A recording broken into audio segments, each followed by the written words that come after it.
Hi, everybody, and welcome back to Sappy Stories. Today, the Sappy Sorcerer will be talking. What else is new, right? Today, we'll be talking about Brian De Palma, who is my all time favorite director. And I just wanted to rant for a little bit and see who wants to join us. And since I talk so much about De Palma in so many different places, I just wanted to get one big verbal vomit out. He's a very controversial filmmaker. A lot of people have labeled his films misogynist. I don't believe so. He also has been often cited as a Hitchcock ripoff artist, where he has never denied that, but his take is that he took the cinematic language of Hitchcock and took it into the next generation. So, Hitchcock. Sorry, this is just bothering the crud out of me. I'm having an interesting day today. What about this? Oh! I need to get a. I'm getting a new microphone soon, guys. I know we have this old 1940s thing going on. I'm in the mood for love. Okay. All right, guys. I am so sorry. All of you joining us. Thank you for joining us today. So Brian De Palma is one of the people from the Brat, no, not the Brat Pack. He was part of these filmmakers, the new Hollywood filmmakers. They came up in the 1960s with their studies, grew up, born 40s, 50s. This is Spielberg, Francis Ford Coppola, Martin Scorsese, George Lucas, as well as Brian De Palma. They were kind of paired off. Martin Scorsese and Brian De Palma were kind of close friends, and Francis Ford Coppola and George Lucas was really close, and they said Spielberg was kind of, always there. And the five of those guys really dominated Hollywood for the 1980s. If you look at all the hits they have, between the five of them, and they're all really good friends. They've all made appearances in each other's movies. Spielberg came and did a few scenes on Scarface.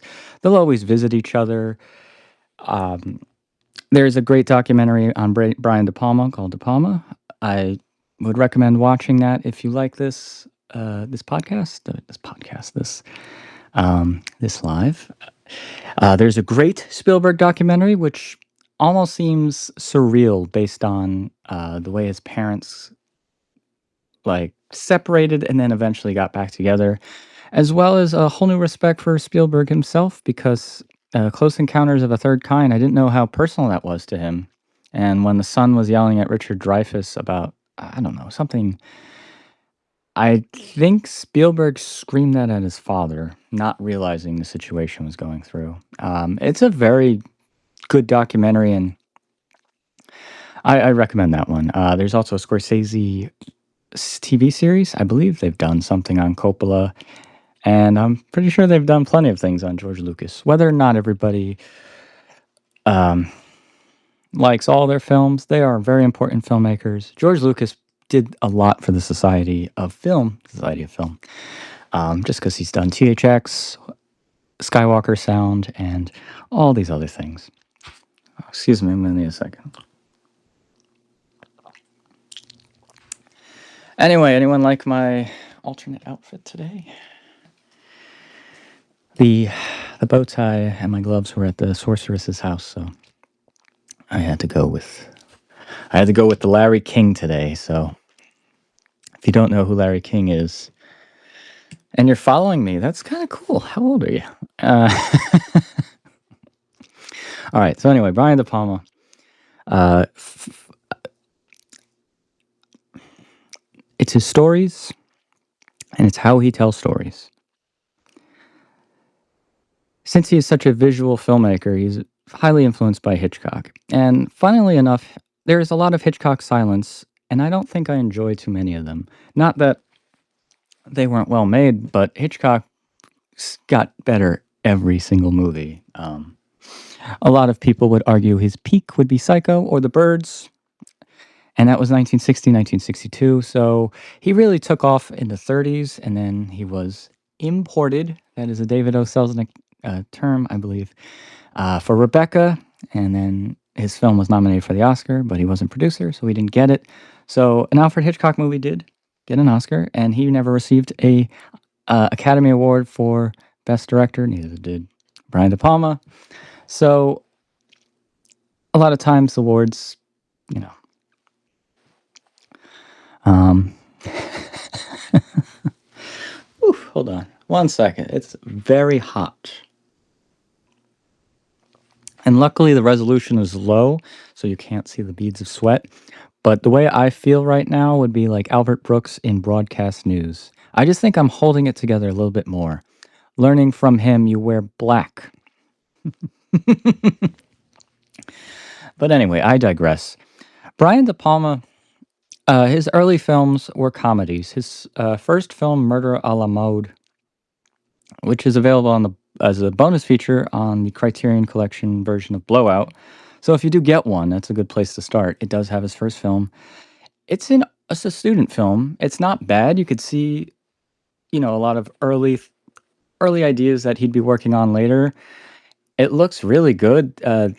When they restored it.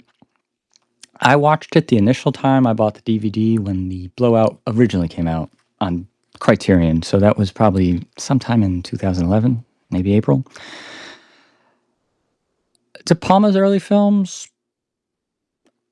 the next three, unless Dionysus 69 was in there. I always get mixed up with them. I have not been able to locate a good copy of that. I've had very low qualities just to have it, but I've never watched it. But that is the film that introduces him into the split screen because he was recording live theater. It was live theater. And then the three films he did with Robert De Niro, Brian De Palma, Robert De Niro, Brian De Palma box set. It was Arrow Films. It came out. It was one of those conundrums I had as a collector where I love Brian De Palma, but I really didn't want to pay about $50 to $60 for this limited edition box set, which went out of print. I purchased and sold, and it's out of print. Should have kept it. It had a nice booklet, and it had the movies in probably the best that you'll see them. I believe Hi Mom or Greetings might have 4K releases elsewhere. But the Robert De Niro comedies, the first one, Wedding Party, is like completed over years. I remember starting it and just it's it's it's a film, and you see a lot of these filmmakers, they didn't have it immediately, and these were feature films. So Brian De Palma got a very good very early on, with especially with Robert De Niro, who was not well known. They did Greetings and then Hi Mom, which are actually related. Greetings came out first, and then Hi Mom was its sequel. And Greetings, I believe it was a bunch of people, Robert De Niro, and they're trying to avoid the Vietnam War. It's political. It's different. Of the box set, I would give those a rewatch, not the Wedding Party, but the Greetings and the Hi Mom, I definitely would like to watch those again. I remember enjoying them. Didn't love them, but I was like, they're entertaining movies. Hi Mom is a bit different. It goes a little bit further, and I think he starts doing like art, and he calls it peep art. This is the 1970s, so it was a very interesting time, like early 1970s, so late 60s, early 70s, or yeah. And eventually, Brian De Palma was able to secure his first film at Warner Brothers. I believe it was after the first four. So he had Murder a la Mode, The Wedding Party we'll put there, Dionysus 69, Greetings, and Hi Mom, if that's the order. I know those are the first four, at least. And then we Get to Know Your Rabbit. And Get to Know Your Rabbit, when I started going through directors in the 2010s, so this is like 2009, 2010, I did this director's experiment, and it was based on the media available at the time. And growing up with the medium was awesome, and growing up with it and then coming back and seeing it where it is now, like, okay, I didn't miss too much. There's a lot of beautiful sets, but the trajectory is the same. Get to Know Your Rabbit was one of those movies that before the DVD age, you probably could not find, or either you'd have to find a tape. But the Warner Archive, the best studio run boutique label, I will repeat that, the best run studio boutique label,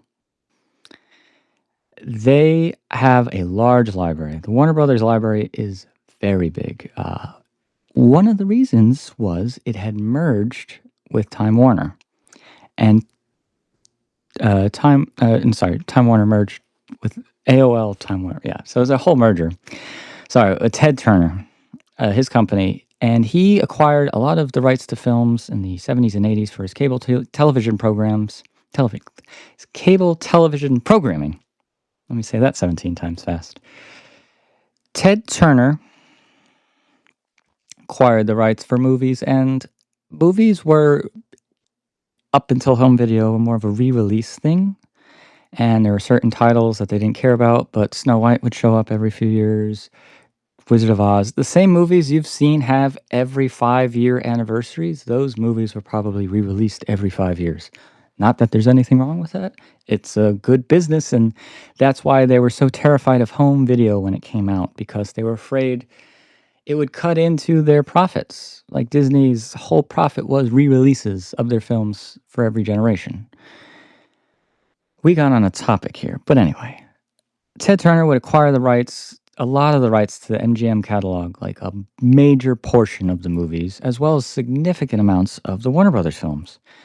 He had them because they didn't see them as a viability. It's the reason why Paramount sold so many films to Universal. All the Hitchcock films. Paramount has sold films before, and they're very good at staying in the game. Getting back to the point. The Warner Archive had MGM. Ooh, my lipstick's coming off real early today. Each one of these lives feels like a wrestling match. Like, I come in with all my makeup, and by the end, I'm just like, I feel like the Ultimate Warrior, after a long match. Not one of his usual matches. It's all gone at that point. So, Warner Archive around 2005, 2006. This was the expansion of the DVDs. DVDs have been doing so well that there was so many movies that they had in their archive that they also restore, because if you have an archive, you definitely want to preserve it. That is a asset, as well as film preservation, cultural preservation. The Library of Congress does do a certain amount of movies as well, but the studios ideally are the people who we think would be taking care of it. So, Get to Know Your Rabbit is this movie with, I think it's Tommy Smothers? One of the Smothers brothers. This was right after their show, and he wanted to do something a little bit different. Orson Welles is in this movie. Brian De Palma, Orson Welles, Tom Smothers. 1972. If you heard this, you've been like, what? I say these three names now and might get a cool, or depending on the cinephile or movie buff, whatever you want to be called. The movie, one of the coolest things of that movie is you will see a shot. It is a top shot going over his apartment. It's an opening. You will see the same exact shot in a way in Snake Eyes.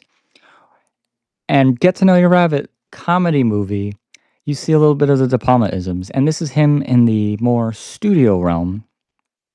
Because I think with a lot of the filmmakers, 70s, 80s, even 90s, you'll see student films that eventually then they become, I guess, more commercialized, because the cinema is showing moving images, projecting movie images to a paying audience. That is the definition of cinema. The whole point is to pay. So the business side and the artistic side do not always agree. Brian De Palma was fired from this movie, I believe, because Smothers had left the set for a few days. It's a bare bones DVD. Even if you look up the DVD to this day, it's got that original Warner archive. It was like this blue wavy thing. And these were manufactured discs on demand. They eventually would press Blu-rays, and they still do, and now they do 4Ks, and they do some amazing work. If the Warner archive gets something over Warner Brothers, it's usually a good thing. And you might think, well, how does that work out? Trust me, it's a good thing. Two completely different studios. There's another YouTuber on here on the YouTuber on here. There's a YouTuber, Damn Idealistic Fools Crusade, I believe. He does the best breakdowns of just they're just long. They're hour and 20 minutes, but they're very, very, very detailed, and he knows a lot about these things. When I was watching some of his videos, I was like, if it was as good as I wanted to be, I'd be that.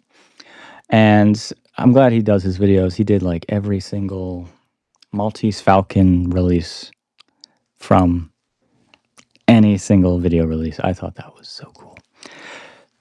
Back to the Warner Archive, back to Brian De Palma. So he was fired from that movie, and then I believe he went underground. He did Sisters next. And Sisters, not to be confused with the comedy or the horror remake, is a movie with it's Winslow.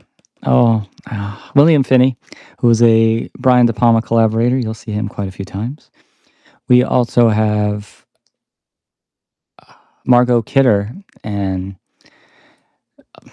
Margot Kidder, like, she was dating De Palma at the time. We also have Jennifer Salt, and we have this movie, and this is psycho-ish. Think Psycho meets Rear Window, but more leaning towards Rear Window. Heavily influenced by Rear Window. It's just a little bit different. The scene, the split screen is beautiful. I love how he uses it in this film. And you see, this is the real first Brian De Palma thriller, first De Palma movie. So if you're keeping track in terms of feature-length films as a working director or just directing, he's done Murder a la Mode, Wedding Party, Dionysus 69, Greetings, Hi Mom, Get to Know Your Marabit, then Sisters, the first De Palma film. Although, if you watch his other films, they're still De Palma films. He's just developing. And the filmmakers are influenced by each other. So, what is Spielberg doing in 1972? He's doing television. Spielberg's doing Columbo, which Peter Falk thought he was overqualified to be a television director. Just imagine getting that compliment. Overqualified. Francis Ford Coppola was the first to break through. He had the Rain People, so he was kind of in there. George Lucas had THX 1138. Yeah, I think that was around the same time. So their talent was growing together. So Sisters was a kind of a cult hit, kind of successful, really put Brian De Palma back on the map as a director. We come up to 1974, and it's one of my favorites. It's The Phantom of Paradise. The Phantom of Paradise, starring William Finney again, and then we also have Jessica Harper. For any of you Giallo or Dario Argento fans, Jessica Harper was in Suspiria, and she was also in My Favorite Year. Those are three movies that I just know of her. First movie I saw of her was in My Favorite Year. I saw it in school. I need to revisit it. I enjoyed it very much. Anyway, Jessica Harper, and then we have Paul Williams as the villainous Swan. Paul Williams would be the Penguin on the Batman animated series, as well as write a heck of a lot of Muppet songs. And he wrote the score. He wrote a lot of this. Like he exhausted himself. And there was a great interview. I love he expressed it. He said, you really had a problem with substances when you misplaced decades. And you're like, okay. Paul Williams, he was great. He's also known for his role in the fifth Planet of the Apes. I think that was Escape from Planet of the Apes. This movie's great. I love my favorite scene is the upholstery scene. It's a musical number with the split screen in the theater, and both cameras are running at the same exact time. And he does a loving homage to Touch of Evil from Orson Welles, with the Phantom putting a very Acme-like device, will be the sensors, with a clock on it, very obvious, in the trunk, and then you actually hear the audio for both cameras. And when I had a friend of mine once, he showed me at his job, he worked at a bank, and there was a corner, and I was able to stand in it because it wasn't behind anything. It wasn't like any breaking any rules. But he showed me he had this line with the manager and then like his computer screen, and his manager was always in his view. Not that his manager was bad. He's a great manager. He said it was his favorite manager actually. So I thought that was really, really cool that I got to see someone said, "Hey, you like the bomb?" Like, I just so cool, right? Touch of Evil, excellent Orson Welles movie, and funny enough, De Palma worked with Welles 2 years before and said he was very, very difficult, which probably was true at this point in his career.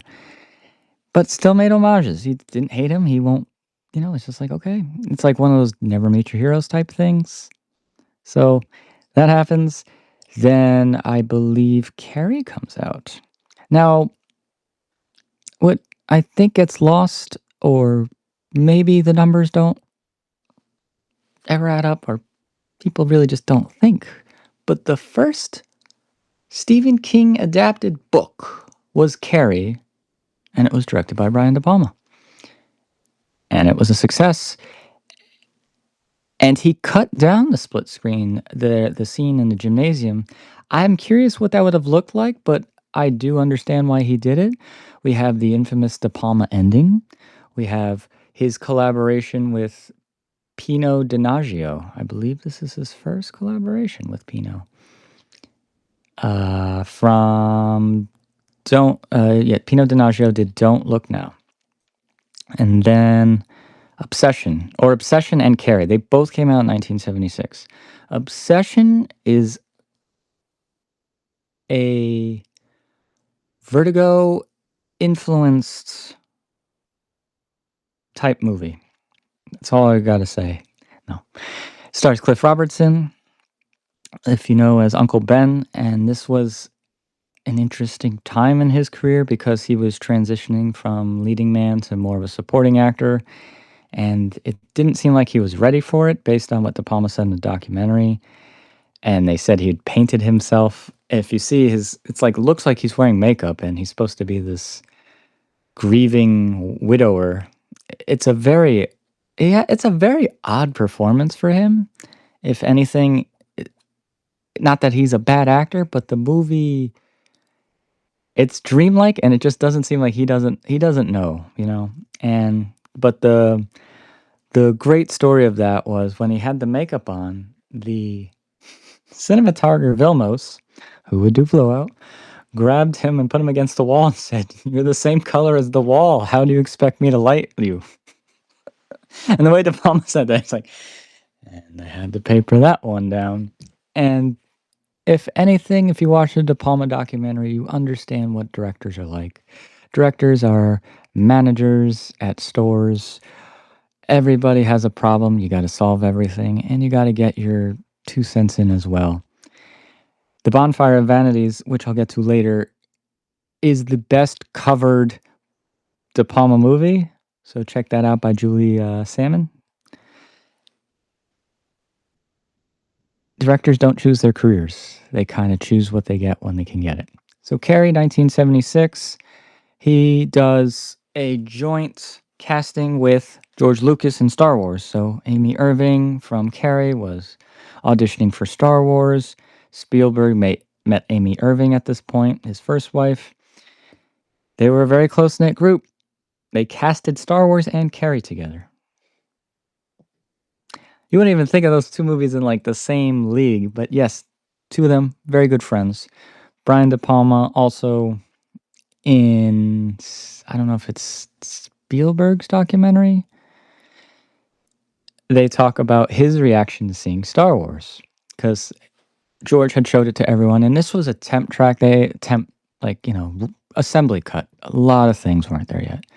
And Brian was, Spielberg was saying, Brian, like, why is this? And why is that? Like the way he impersonates, just a loving way friendship. And he's one of the reasons why that there is the opening title crawl, because, I think that was a suggestion from him. Once again, filmmakers, It's a community. We are all influenced from each other all the time. So you do Carrie, which first Stephen King book. Not that he put Stephen King in the map, he was already on the map. Is it a direct adaptation? No, it's actually a little bit different. And every subsequent Carrie has taken more from this movie than the book, that it seems like. Based on the description of Carrie, they just have never seemed to go for the book. They've always gone more for what De Palma was doing. Hey, you get it, De Palma, right? Obsession, which we were talking about previously, it's such a beautiful, beautiful film. It's like, I don't know if it's soft focus. It just looks like a dream. Story-wise, it is one of the most bizarre movies. It's very much like Vertigo, and when you think more and more about it, you get almost Old Boy vibes. But not quite, due to a technicality. Bonus features of Obsession. But another fun fact, George Litto was his producer, and he was about to retire. I think he was an agent, or he was his agent or producer, or both. And he actually went on to go on and do a few more films, including Dress to Kill, Blowout. So, very good chance meeting for them. The film did well. It's not as talked about today, but when this film came out as well, along with Taxi Driver, 1976, remember? Martin Scorsese and Brian De Palma had Bernard Herrmann's final two scores. Bernard Herrmann did the scores, was Hitchcock's most frequent collaborator in music, one of his best collaborators. North by Northwest, Psycho. I could keep going, but those are like two of the big ones. You put those on, you're like, okay. Eventually, I think they had a falling out over Topaz. It was The Birds, then Topaz, or was Torn Curtain. One of those, it was rejected, and then they had a falling out, and that was that. Similarly to Herrmann, so Herrmann's score of Obsession is one of his best. Taxi Drivers, when I first heard it, the soundtrack to the movie, I felt like it was such a mismatch, and then I understood it. It took a while. I liked it, I just didn't understand it. One of my favorite soundtracks, theme from Taxi Driver. You put that on, you can go anywhere. Drive. Excuse me. All right, 7:30. Still ranting.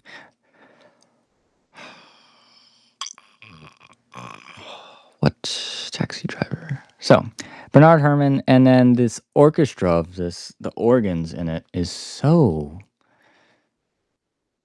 It's spiritual, it's gothic, it's so good. And the highlight for me is this scene. It's like a flashback scene, and without I could spoiling the movie, it's at an there's a couple of scenes in the airport. There's the first, or no, actually, I can't even remember which number, but it involves someone going on the plane, and the way the person's going on the plane and the person watching her going on the plane, trying not to spoil it, the music cue and just the close-ups, the tightness, I don't know. I can't describe, but it makes you feel. And the movie is an echoing effect. There's a lot of repetition. Its third act was apparently cut. Paul Schrader did this. Paul Schrader also did Taxi Driver. Paul Schrader also became a very big Martin Scorsese collaborator. Paul Schrader also did Yakuza. Paul Schrader, great director as well. Paul Schrader and Brian De Palma had a bit of a falling out over that. And I don't believe they worked together again, which is unfortunate. I don't think they did. I know Schrader and Scorsese worked together a lot, but not him and De Palma. So that's 1976. 1978, The Fury. This is essentially a spiritual sequel to Carrie, without ever saying it. It wasn't written by Stephen King. It was based on a book, but tonally, it had like a more like the telekinesis. It's an interesting movie. It's also an oddity in De Palma's catalog. John Cassavetes, Kirk Douglas, and Amy Irving again. Amy Irving coming back from Carrie. So that's, and now she has the telekinesis. But the the chase scene, I remember he said De Palma talked about. He's like, I hate car chase scenes. He's like, after French Connection, what else is there? Car chasing an elevated train. Nowadays, we've seen car chase scenes, and after a while, if you're looking at it from a technical point of view, probably not that interesting to shoot. It's got to get shot. Speaking of that, to slightly disagree with Brian De Palma, I'm sure he'd disagree with me. The Batman from 2022 has my favorite car chase scene ever. Batman Begins had a good one. The Dark Knight had a great one. There's a lot of good car chases. Fast and Furious is a whole franchise of car chases. But the Batman, just the rain, the way it's just. So the Fury comes out. It has a very interesting ending too. And it was a movie I remember Twilight Time had the Blu-ray release for. And it was one of those limited edition ones. And then they had it overseas, and Arrow had it, and Arrow had Obsession as well. And Obsession was Shout here. So going to different countries, getting different releases to put together the full De Palma package. If you saw on my previous Criterion video, that's why I want Kino, Arrow, Criterion, collaborate and make a few boxes. One of you gets Sergio Leone, one of you gets Brian De Palma. You all collaborate. I feel like you all would benefit. And if it could be as beautiful as the Stanley Kubrick box, the Herschel Gordon Lewis box, the Wes Anderson box, the Akira Kurosawa box, directors having their body of work or a major of it usually depends if it's on the same studio. Stanley Kubrick, a lot of his films were by Warner Brothers, and then the rest were MGM. So certain these movies, it's not too hard to make these deals. Oliver Stone had a great collection on DVD. I remember I got it so cheap at an FYE. I was so excited. I think it was 14 movies. It was only $14. It was an incredible value, and that was one of the things that made me want to start the director's experiment. I'm like, I have a lot of his films right here. Let me just start watching them in order nonetheless and see how they progress. So when I did get to De Palma, I think De Palma was 10 because I would pick movies and I knew him. Like, I knew of Scarface. I looked through his filmography. I'm like, I knew of Scarface. I saw the Blowout poster, the DVD when they announced it. I'm like, I need to have whatever that is. I just loved the cover so much. I didn't know what the heck it was about, and I wasn't going to find out until I bought that DVD. But we're still not at Blowout. We're in 1978. And then from 1978, we go on to, I believe it's 1979 into 1980. And we have home movies. I don't think there's an official release that's affordable. I know there was some release. I hope somebody releases this. This was, I think he went back to Sarah Lawrence and was a professor, and part of the assignment, they made a movie and then they actually released it. And I think he asked or bullied, can't remember, I don't know which term, Spielberg and his other friends. They're like, you guys are going to help pay for this, right? And he was proud of it. It doesn't cover that much, but Kirk Douglas is in it as well, carrying over from the previous one. Nancy Allen would make her first of 3 films with Brian De Palma. They would go on to date. She shows up here, and then what's his name? Keith Gordon. Keith Gordon. Come on. He's worked with De Palma and Carpenter in 2 great movies and became a wonderful filmmaker himself and so articulate, always great to listen to, and I think very talented. Like, he was a very good, like, he seemed to understand, like, his roles very well. And and home movies, it was entertaining. It was some of those themes with Dress to Kill, 1979, 1980, they're very similar. They involve his father was a dentist, and he had found out or followed him to his office and discovered him with his nurse. And I think he became protective of his mother.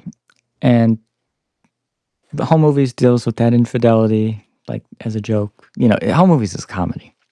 And then Dress to Kill deals with it in a very different way. And that's one of De Palma's personal films. He talks about going to museums like when he was in college, and that's where they would try to pick up girls. And there's the museum pickup.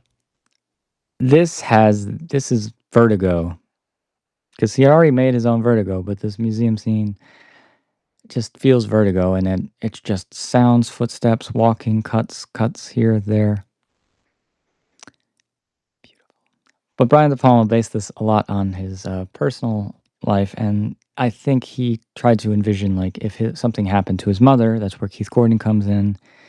And spoiler, this movie is like a contemporary 80s version of Psycho, arguing the same thing about Sorcerer, not me, and The Wages of Fear. Not exactly a remake, but it's a more contemporary retelling. Think of Black Rain, Rush Hour 2. Notorious, Mission Impossible 2. It's almost the same. It's the same plot, but it's not the same movie. And that's where you see the differences in editors, directors, yada, yada, yada. If you ever watch To Have or To Have Not, it's almost like a Casablanca knockoff. And you watch it, and you're like, this feels like a Casablanca knockoff. Well, they were trying to go for that same thing. It was similar enough, but it wasn't exactly the same. Anyway, Dress to Kill, very, very controversial movie. It deals with a woman. So the similarities to Psycho is they take out who you think the main character is very early on. And it's also Angie Dickinson, and Angie Dickinson's Policewoman. Policewoman was a show in the 70s if you are one of our younger listeners or watchers. But Angie Dickinson was, if you know who Angie Dickinson was also in The Killers in 1964, and Ronald Reagan slapped her. And I remember hearing that, like, that was one of his biggest regrets in all of his career. And I was like, it was for the movie, but I don't know. And it's a very bizarre scene, especially when watching the context of it. And The Killers was a remake, well, not a remake, but another telling of the 1946 movie, which that's one of the top tier noir right there. So we still got time. So Dress to Kill. There was a DVD release. It had a great DVD release. It did very well. It had several cuts. They have the differences on, I think, MGM did a special edition DVD, which is a pretty darn good DVD. The fact that Criterion and Kino and Arrow lifted the entire disc with their own additional supplement just goes to show you how well made that original disc was. They gave a 5.1 surround sound mix, which, if you're a purist, it will drive you nuts. That's where the mono comes in on Kino and Criterion's releases.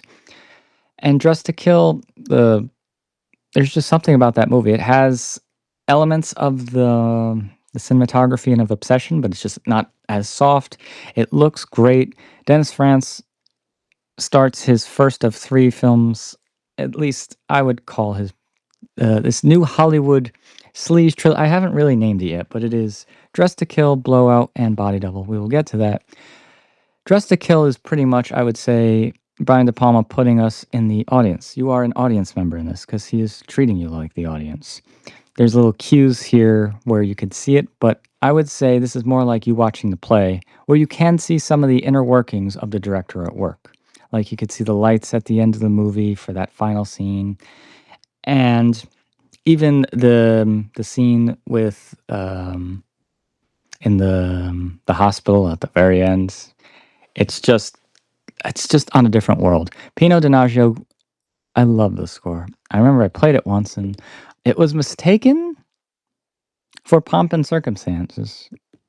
That was not what the person said. They're like, is this the graduation theme? I'm like, no, this is from Dress to Kill. It's actually a horror movie, and you hear it. It's so beautifully I used to just drive in the car and just blast them, just like the violins. It's so good. It's just great. Nancy Allen, I think got worst actress. She's not bad. She's playing. I think Nancy Allen's fine, but between this and people complaining about her voice in Blowout, I don't know. It is what it is. Michael Caine gives a really, really good performance in here, and the elevator scene, one of the most shocking scenes. But the way Hitchcock really not Hitchcock. Oof, you see? The way De Palma will take his time and zoom in and then zoom out. Geography is the most important thing when he says his films. You think of Carrie, that gym sequence, the setup is the suspense. You know that bucket's going to fall, but you got to see what the heck that rope is leading to the bucket, and it's so good. Dress to Kill does this, and then the split screen in Dress to Kill is so perfect, and it fits the story so. It's like especially the conversations they have, and then they're watching TV. Like each character is doing its own thing. You shouldn't be able to do this, but De Palma's doing it. The film ends with a dream sequence-esque, and Nancy Allen wakes up. She's screaming. It's exactly the Nine of Swords card, if you're not familiar. I did my terrific tarot time. Nine of Swords, her sitting, leaning up, screaming. That is the card. And that's the end of the movie. That's that De Palma final scare. In that scene, he does his best, like, copy in a tongue-in-cheek way of slashers. Like the POV, kind of like what John Carpenter pioneered with Panavision on Halloween. It's kind of like Steadicam, but he's going for like kind of an intentionally wonky. So the movie ends in that cliche slasher way, but that's a dream. So he kind of is telling you, because at 1980 slashers, it was kind of the beginning, if not, it was in the peak, because 78 Halloween comes out, 79 they're starting to pick up some more. 1980s, like, that's the year. Christmas Evil will also come out this year, also known as You Better Watch Out. Brandon Maggart? I can't say. He's Fiona Apple's dad. He plays Santa Claus, and must be a New Jersey or New York actor. Dress to Kill is in New York. Christmas Evil filmed in New Jersey. And De Palma, New Jersey, Philadelphia, that's his area. The other cool thing about these three films in the trilogy sense is each is in a different state. Important state. You're going to say, what? New York, it's in New York. New York theater, right? I would say if, for this trilogy, De Palma's putting you in three different positions, right? So position number one is you're an audience member seeing a play. That is Dress to Kill, because you're watching it. He also says realism, you're watching lies at 24 frames per second. So, after we watch the play from the audience seat, Blowout, he takes us all the way up to where the lights are, where directors sometimes, because the directors can be the back doing the lights, but he's going to show you all the way from the back the secrets. And you even get to go in the back, behind stage, backstage. You see how everything's put together. He does this in Blowout. He literally shows you how to make a movie analog. And in years come, if digital ever completely fails and we all decide to go back to analog, there's a good possibility someone might know how to do it. It might take a little bit of time, but as society, we will watch movies. We will. So, Blowout, he takes you to the editor-director. You walk through the whole process. So now you've sat in the seat for Dress to Kill in the audience. You've been in the back. You've seen how the actors do it. You've seen how the director works in Blowout. What about Body Double? Oh, sorry, one more thing. Yep, no. Body Double, we have an actor's point of view. Craig Wasserman, not to be confused with Bill Maher, is the actor in this movie, and he's manipulated by a director, more than one actually. And that is where we now are on stage looking at the audience, and we have to perform for everybody. That is what Body Double is. And they're all controversial movies. Dress to Kill and Body Double, I think, are more controversial than Blowout. Blowouts wasn't as successful. Body Double is just a whole controversy. Anyway, I am still in the 1980s. We're clearly on my favorite part of Brian De Palma, so you'll see why I've hovered around here the longest. As previously said, Dress to Kill is in New York, Blowouts in Philadelphia, which films were made everywhere. So he's a sound guy, sound mixer in Philadelphia. And then third, we have an actor in Los Angeles, New York, Philadelphia, Los Angeles. Those are cities, but at a certain time and place, those are very important cities. In fact, you could say those are all wrestling cities. What do you mean? Come on, WrestleMania 2 was in Los Angeles. WrestleMania 1 was in 2. WrestleMania 1 and 2 were in New York. We had WrestleMania 15 in Philadelphia. Cities where it was at. You have to remember, viewers, when these movies were made, the world was a much different place in every conceivable way. Population, everything. I I'm whenever I hear them say that, they say that so frequently, but I'm like, I'm sure they've had to explain that so many times. So, with Dress to Kill, we have this great American Giallo. That's what I call it. I call it an American Giallo trilogy. I don't know if you agree with me on that. Let me know what you think. So, with Blowout, that's immediately picking up where Dress to Kill left off. Blowout, we start with a fake open, and we have the inventor of the glide cam. No, not the glide cam. Sorry, I had that. The inventor of the steady cam, Garrett Brown. Garrett, I know it's Garrett.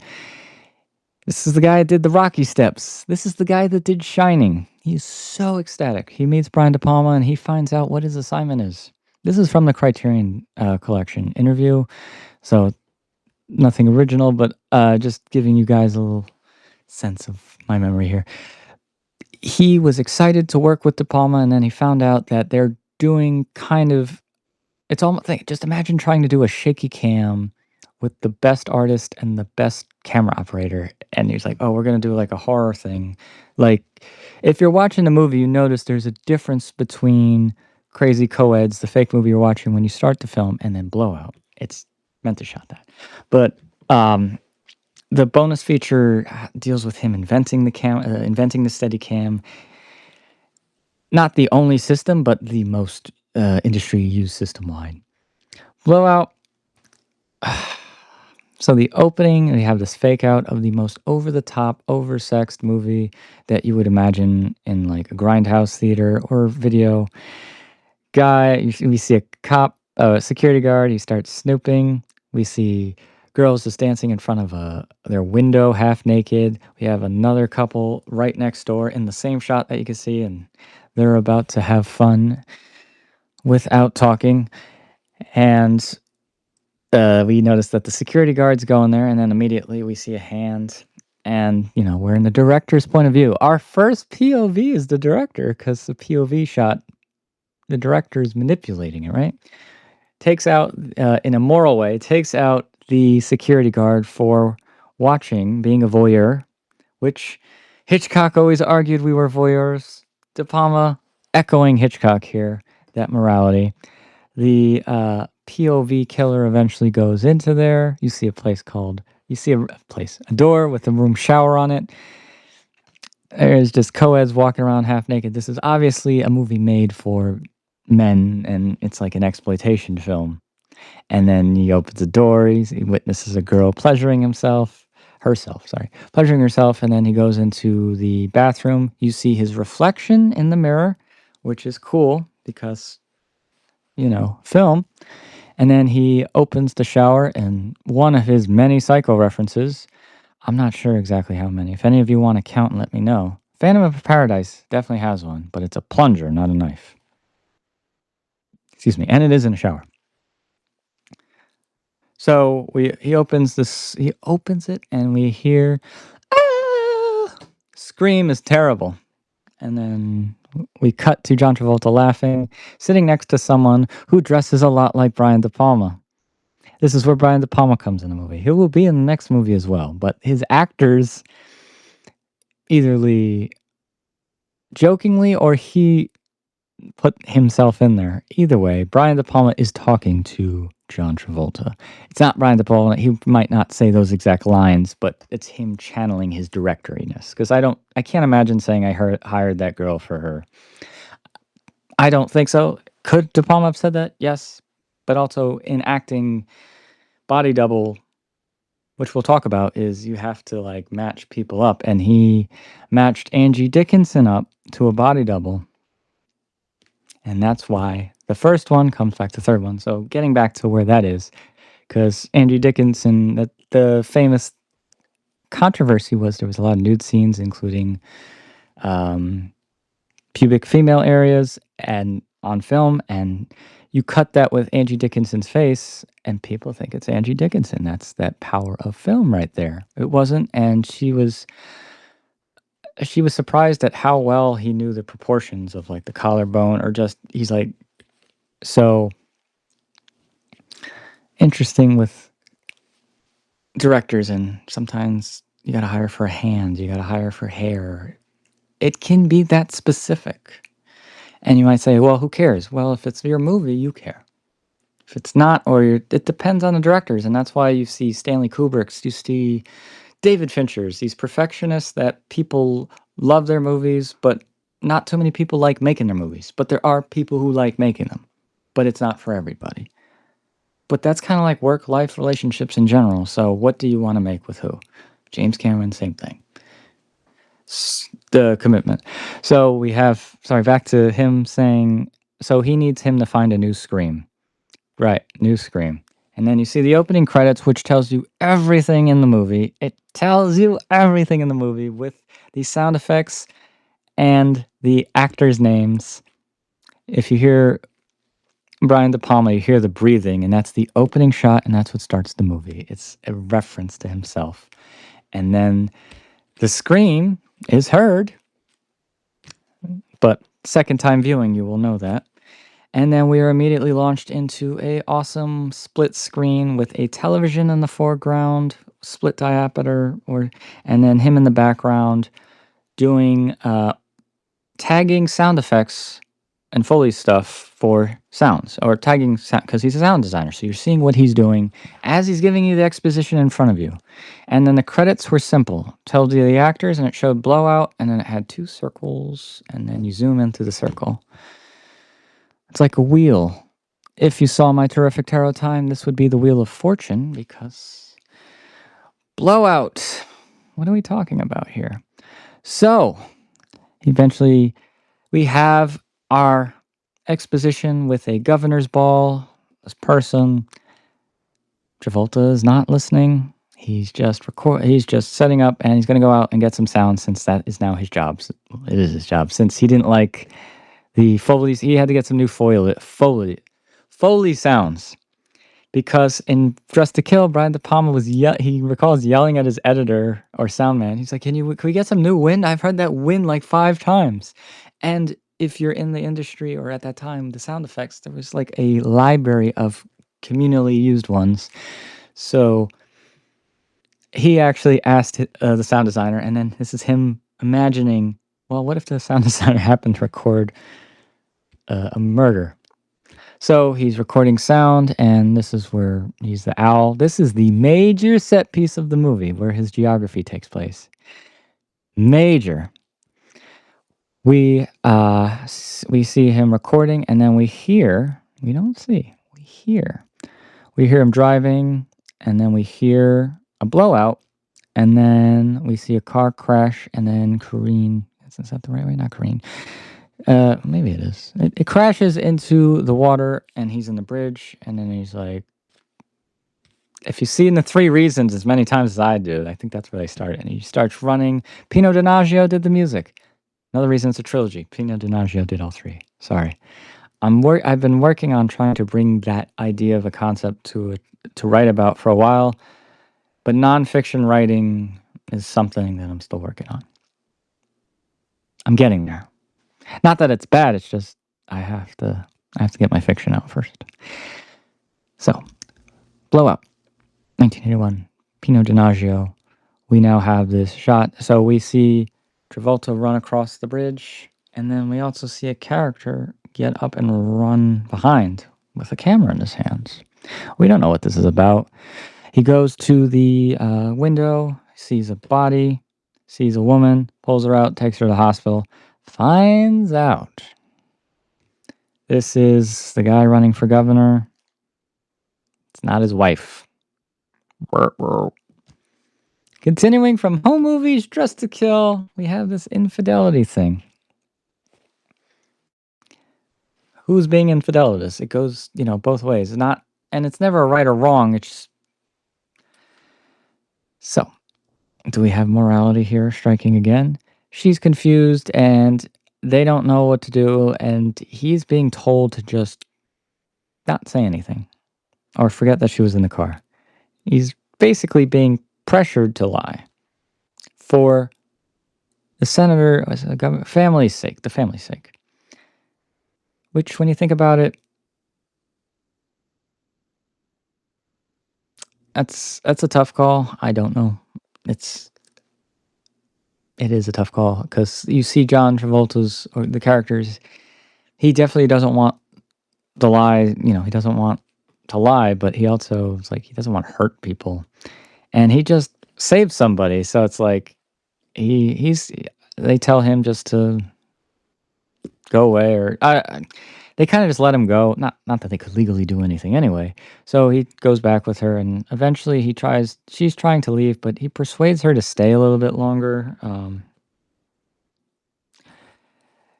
And she ultimately does. And you find out of his past, because he wasn't always a sound recorder. He, at one point, was a wire specialist for the FBI, or the police, I think. And a simple twist of fate led to the person wearing the wire getting caught and unalived, we'll say. It's a very traumatic scene, and when you watch it time-wise, you're like, can it happen that fast? Once again, it's a movie, but you see that vertigo-ness of him wanting to save, and he just doesn't. Very much like Scotty, Jimmy Stewart in Vertigo. Oh, this Hitchcock guy, right? So we've got a couple of Hitchcock movies in here right now, but this is actually the best way to combine these movies. It wouldn't even be Hitchcock movies. It would be Blow Up, which is a movie from the 60s in Italy, and The Conversation by Francis Ford Coppola. You combine those two, and if you watch those two, you're like, oh, those two, it's like those two had this as a kid. That's really what it is. De Palma crafts this movie so perfectly. Pauline Kael was a big fan. Roger Ebert was a very big De Palma fan. John Travolta being in this movie got the budget where it was at because he had wanted to work with De Palma again because they worked together on Carrie. I forgot to mention that. It was a smaller role, but that's what led... The success in that led him off of Welcome Back, Kotter. Good for him, not so good for the show. Was never the same after he left. That's another show. It burned out within 2 years. It's so sad. But at least there were some good years. Like, those are some good episodes. Welcome back. All right, so anyway, John Travolta upped the budget, and he wanted to work with Nancy because he had worked with Nancy before. De Palma and Nancy had worked together 2 movies in a row, and I think they wanted to strategically take a break, just have their marriage and then, their working relationship separate. But she took the role, and as a result, they were able to work together. And this is, they have some really good chemistry on screen. And Jack and Sally, there's, if you're a fan of Grindhouse like I am, this was my first exposure to it, and I didn't even know it. But the theme from Jack and Sally, the cue is played in Death Proof.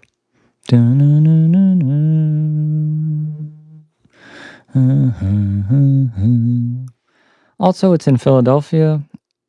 Having been to Philadelphia so many times, and a lot of times when I get to go in, I go into the train station, 30th Street Station, and that's where the movie, it's where the other big climax set piece of the movie.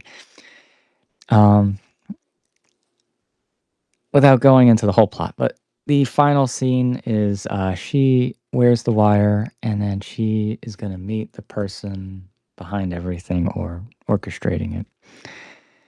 There's a whole other plot. I skipped a bunch. I just want to let you know that final scene. And oh my God, the music at the end when it goes into slow motion. And then it's it's one of those things. This is a huge spoiler, so if you haven't seen it, just stop right now. I recommended that to someone, and they're like, I was thinking, oh my god, if she lives, and then she doesn't, and you're almost disappointed in yourself because you wanted her to live. And then she's screaming, and then the scream is recorded because he was recording the entire wire. And then he uses the scream to replace the scream in the movie that we saw in the beginning. Not. That's why it's such a perfectly crafted movie. He's like, now that's a scream, smoking, scream, and De Palma's thinking you go through all these hours to get 1 second, and if you're a video editor or you've had creative blocks, even writing, it's like sometimes it's a tiny transition. Maybe it's a sentence. Maybe it's this person goes there.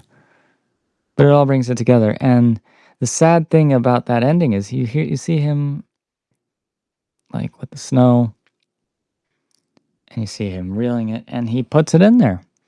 All this work for 1 second, and you put this on, and this is years of people's lives on screen. The work they put in, so it's also business, remember. So at the end of Blowout, it is a downer. It is my favorite movie, but I think it might favorite movie technically crafted. Just it's so good and everything, and the Criterion was such a good disc. It's up there with Once Upon a Time in the West, Blade Runner, and Terminal has been coming up and up and up and up and up and up and up and again, as well as Casablanca. Terminal. I'm going to talk about that for a while. Movie, me talking about that's like having to go to the bathroom in that Renoir sense, as this is. We're still going on here. I'm just going to go through it to the end. So, thank you to the people watching live. This is great. You can't. It's Sammy Davis Jr. Have a little fun with myself. Dun, dun, dun, dun, dun, dun. Have a little fun with myself. Okay. We are moving on to Body Double now, the third. Now, this wasn't made consecutively. Dress to Kill and Blowout were made consecutively. Then he did Scarface, then he did Body Double. Dress to Kill and Dress to Kill and Blowout have a lot in common. Dress to Kill and Body Double have a lot in common. Blowout and Body Double have something in common. They all have it, and that's what makes the trilogy aspect. Poster-wise, 1 and 3 are red. Blowout is more towards blues or black. The film has more of a cyan feel to it. The color temperature is a bit warmer on Dress to Kill, Body Double. Both posters feature red. Both posters feature some sort of voyeurism as well.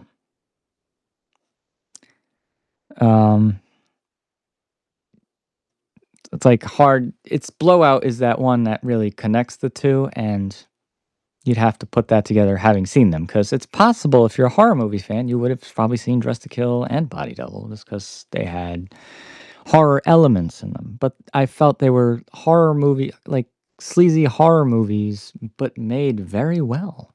And that didn't make them sleaze. It's like I've seen. I'm sure you could see sleaze too. If you've seen films for a while, you know the difference. Being inspired by the genre, some filmmakers who make great films are inspired by a genre that their film is probably better than. If you tell them that, they wouldn't believe you. But you might feel that. You might like Pulp Fiction. You might like Grindhouse. I like Grindhouse more than Grindhouse movies. I do like Grindhouse movies, but the actual movie Grindhouse, I do like more than the majority of Grindhouse movies. But if you were to say, hey, I got 4 movies, yes, we're watching them. Just saying, but once again, it's like that thing. And De Palma, Grindhouse, like it all cyclical, right? All right, so Body Double, we have red. We have another fake out. So this is where the pickup from Dress to Kill comes in. Blowout. We got DBB, title-wise. So sorry if I keep tripping that up. Body Double. We start with a scene, and we're starting a graveyard, and we're going down, and then we see inside a casket. And you're like, wow, that's a cool shot. And then we see we see the vampire turn and like, and then he just stays there, and then you hear action, action, and then they pull him out, and then you see it's a whole set coming back. Set gets on fire, and it's a slow shot just taking back, and we see a guy who's dressed like Brian De Palma, but it's Dennis Franz. But he is channeling Brian De Palma. If you want to know what Brian De Palma would look like on set, this is what he looked like on set. Very tactical because he had pockets for everything. Not stylish, not the most stylish, but it's tactical. He find out that he has claustrophobia, and like Blowout, we start with a fake out. We're starting with a fake production of a movie. So this is 3 movies that he's talked about movies. Now, Dressed to Kill, you are in the audience seat. So of this trilogy, you're like, say we're watching the movie, then I'm going to show you how to make the movie, and then I'm going to show you how to be in the movie. That's what De Palma's showing with this American Giallo trilogy, or is it a cinema? Like, help me come up with some titles, but I'm definitely going to write this. I'll come up with something. That's what's bugging me. I can't figure out what to call it, and once I can title it, I know that's stupid, but I know that's going to be the thesis is going to be the title. Strange, but I'm a sorcerer. So Body Double, we're in LA. The other thing is the next shot, you see a desert, and then you just see it, move like it's wood on wheels, like think of a board, but it's a matte painting. That was hard. It's a matte painting moving, and then you reveal. So you are faked out 2 times by the director before before the opening credits is even finished. Genius. And the Pinot Donaggio, Blowout, Pinot Donaggio, Dressed to Kill, Pinot Donaggio, Body Double. Each one of them has something great. But the piano, boom, boom, boom, boom, boom. He's about to go to his car, and he takes a step towards the studio, and he's and he turns around, and you see him driving home. He's smiling. He goes by some famous LA, Los Angeles, the hot dog place, gets some food, comes home to his girlfriend, opens the door and sees her on top of another person. His face freezes. She notices him, looks right back into his eyes, smiles, and proceeds with her business. Closes the door slowly and goes to a bar to see his friend. Starts talking, and he asks for a drink, and he says, "You don't drink." And then we start to see it unravel. Everything starts unraveling for this actor. And it's an actor's journey, and I'm not sure if De Palma has acted. He may have. He might have mentioned that, or he has respect for actors. I know that. He does. Directors are so different. And how they work the set, treat the people, it all shows at the end. That's best way I could say it. Eastwood sets, look into people, how they talk about how he runs a set. You wouldn't even think you were making a movie. You're just hanging out, and let's just try this, all right? And Eastwood, I'm sorry. So back to Body Up, Pinot Donaggio. Boom, boom, boom, boom, boom. So he's now looking for a place, and then we are introduced to a character who will keep popping up, who is Star-Lord's father. No, Star-Lord's grandfather, I'm sorry. He was also in Scarface, lots of movies. This is Greg Henry, of course, a frequent De Palma collaborator who had, I think, second. So he was in Scarface the previous year. Now he was with De Palma again in a much larger role. And they're fellow actors, and they're in an acting class. And then we see him go through an exercise where his claustrophobia. Then this happens. Um, he takes him to his house, which is the Lautner house, and I'm a big art fan.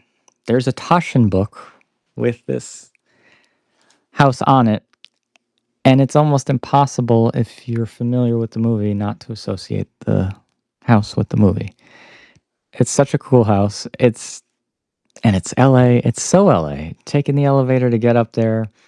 I don't know if they actually shot in it. Maybe they did, or I think they built a set. But just how they did the movie, and then the way he sets it up. This is where we go into Rear Window. And then he's like, oh, this is his favorite part. You see a woman dancing in the window naked. She does that every night, same time, and she puts jewelry on. It's like a ritual before going to sleep. So he gives him his apartment. He needs to water these plants, and this guy's going to go out of town. Cool. He starts, and then he starts becoming a voyeur. He doesn't want to, and then eventually he starts watching. He's watching. Watches again the next day, and then he notices some electricity, we'll say? Lightning? Sparks from an electrician who was over at a adjacent building, noticing as well. So he gets protective. This voyeur gets protected because someone else is watching someone he's watching. He has the more personal connection. In terms of character motivation, it's a very bizarre movie for a character to get behind in terms of Greg Wasserman. But this is acting, right? I'm gonna the suspension of disbelief is we're gonna have to feel for him as an actor, not so much as a man or what he's doing, especially by Mores. I didn't think it didn't seem right then either. I can't some of his actions in this movie, which makes it one of the most challenging in the trilogy because the lead. He's a nice guy, I believe, because he was in Nightmare on Elm Street. Good actor, but kind of just, I think this destroyed his career. Maybe it didn't. I don't know. I didn't follow up. I actually didn't do any research on him. Surprisingly, I will go do that, though. Maybe I'll give him a Sappy Says. But he does a good job, and he starts following her because he notices this guy's following her, and it's a Native American guy. That's how it's been described. And he wears these big aviator glasses. He's got this hat and big boots, literally. And then he's got like metal teeth. He looks intimidating. This looks very like 70s, 80s, almost stereotypical tough guy to a kid. Not saying he looked not imposing, but if you showed this to, like you show it to people, he looks intimidating. So we have a three-way like chase scene in the mall, and this is where it echoes Dress to Kill. So once again, the museum scene, now the mall scene, and we have one person following one person following one person. When you go back and watch this film a second time, you're like, wow. Just wow. It's pretty, yeah. So as our lead character is following a woman at a, sorry, my watch just starts giving timers out of nowhere. A woman calls the security to check on this guy who is obviously watching this woman through like a changing room. So like this guy is a creep. This is where it gets hard, you know. They pointed him in and he's looking out the window. Okay, but now he is following her and like this is just very creepy behavior. And I can understand why people have a lot of trouble getting on board with this movie because this is probably right where they lose him. And it doesn't really get better from here. But in a way, I think his curiosity, I don't know, he thinks a chance. It's like I can't identify with it. I still like the movie, but it's just I'm just like, oh. But you're following along for the ride, and he's not a perfect person. He's flawed, so that's another thing. All right, he's flawed, obviously. So let's go for it. Let's see where this leads. Then he has to hide, but it's a very elaborate scene. And then with all three following each other and just it's the tenseness. And then she bought new panties, then she threw the old ones out, and then he goes into the garbage and takes them. I do not know why he would do this. I do not know why anybody would do this. I really don't. And I know there's a fetish thing, but this, just plot-wise, I'm like, okay. But this is another thing of where it gets interesting. In a sec. I'll mention it at the end, I promise. I've been okay at getting back to everything. If I forgot anything, let me know in the comments, and then I'm gonna try to script these better. A little bit. Body double. So eventually they find each other, they kiss, whatever, and then he robs her and then runs away. And then he's sleeping, and then he sees her sleeping, and he sees the guy in the house. So now it's Rear Window-ish, where he sees the woman awake and the killer on two different floors. This is where it gets really good. And then you have the famous scene of him putting a drill through her, which he was massacred for being misogynistic. He said he needed something long enough to go through the floor so that the character underneath would see it. Also, the way the shot is framed, I don't know. I mean, if you've seen Slumber Party Massacre, it's... I don't know if this came out before or after it, but if it... that's just the phallic symbol I remember my college professor would say, like he mentioned phallic symbol in 5 different movies throughout the course. I'm like, oh, okay. But anyways, neither here nor there. That's part of the controversy. So we have voyeurism, kind of creepy, cringy, and this is our lead character who we're supposed to be sympathizing with. We have a killer putting a drill through a woman who did literally nothing. It's a home invasion. And he doesn't... he completely fails at this, and then he goes into his bender. He starts watching a late night commercial, and then there's an adult movie on, and then he's seeing this dance, and the same music comes on. Dun, dun, dun, dun, dun, dun, dun, dun, dun. This prompts him to go on a hunt through the Hollywood adult film underworld in order to locate an adult actress. And you're like, all right. So we had the escort in Dress to Kill. We had that mentioned in Blowout, infidelities, professionals. I never know what to call it without raising alarms. Brothel people. People who work at brothels. I don't know. Was that a thing? Persons? Anyway. So he goes and he uses his acting skills to get himself an audition. And one of the funny things is he has to do a scene acting-wise, and you just see the guy there. I want you so bad. Yeah. Uh-huh. Now get over here. That's what actors have to do with every single time. And if you're doing taped, if you're an actor, get on this platform. I just need to tell you that. I know you might have to create a separate persona, but get on this platform because you need to be very comfortable all the time. So with that, just that side note, that's that actor thing, because you see how he's performing with this guy, but you have to do that no matter what. And when you find out, like, green screen, or you're like Bob Hoskins acted with a puppet, you're like, okay. Sorry, need a drink.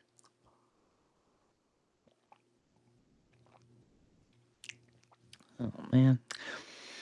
But anyway, I like these shorts. But going through, like, auditions can be fun. When I did act. When I had this acting course at this one point in my life, since we're on an acting movie, we'll talk about the acting.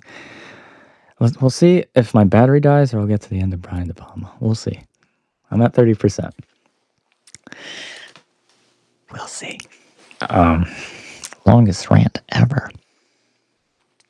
Sorry, one more.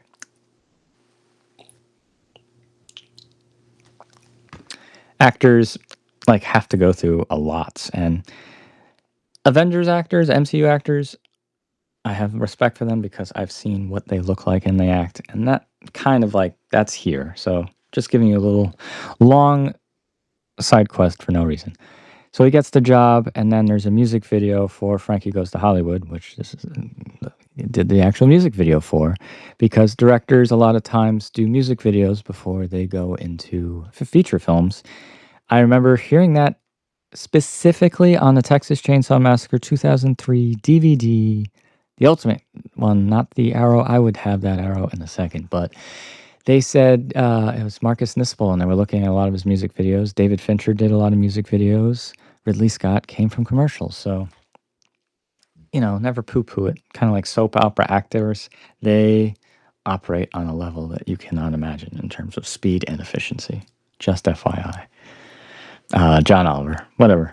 Back to the point. So we have the music video, which is pretty cool, and then Holly and him like meet, and once again he comes off as he goes about it so poorly, but he needs her to exonerate him. But the way he goes about it is very well. He's lying. That's the other thing. He's lying. He's being creepy, and they just actually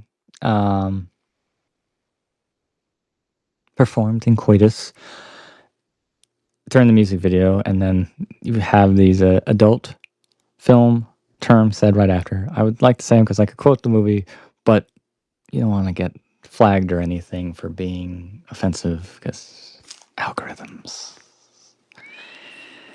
So we get to that. We eventually find out that the guy that let him with the apartment was the person. I can't with this watch. We're taking it off.